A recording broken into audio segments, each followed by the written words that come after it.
ഇന്നത്തെ വീഡിയോയിൽ ഞാൻ ബട്ടൺ ഹോൾ സ്റ്റിച്ചാണ് ചെയ്തെടുക്കുന്നത്. ഈ ഒരു സ്റ്റിച്ച് യൂസ് ചെയ്തിട്ടുള്ള ഒരു ചെറിയൊരു ഫ്ലോറൽ ഡിസൈനാണ് ചെയ്തെടുക്കുന്നത്. അപ്പോൾ നമുക്കിത് എങ്ങനെ ചെയ്യണമെന്ന് നോക്കാം. ഈ ഒരു ഫ്ലവർ ചെയ്തെടുക്കാനായിട്ട് ഞാനൊരു 6 സ്റ്റാൻസിലാണ് ത്രെഡ് എടുത്തിട്ടുള്ളത്. വളരെ ഈസി ആയിട്ട് ചെയ്തെടുക്കാൻ പറ്റിയിട്ടുള്ള ഒരു സ്റ്റിച്ചാണിത്. നമുക്ക് ഫ്ലോറൽസിൻ്റെ ഷേപ്പിലും അതല്ലെങ്കിൽ സർക്കിൾ ഷേപ്പിലൊക്കെയുള്ള പാറ്റേണിലൊക്കെ ഈ ഒരു ഡിസൈൻ ചെയ്ത് കൊടുക്കാം.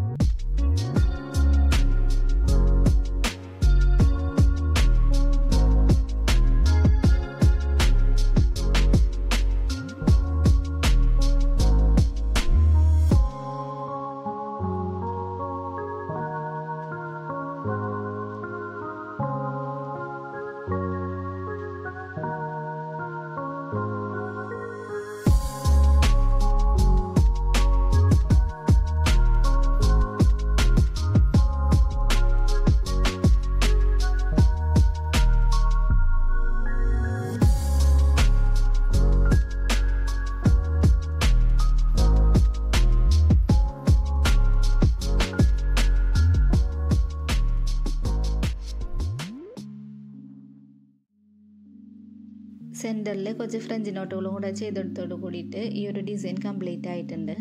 Thank you.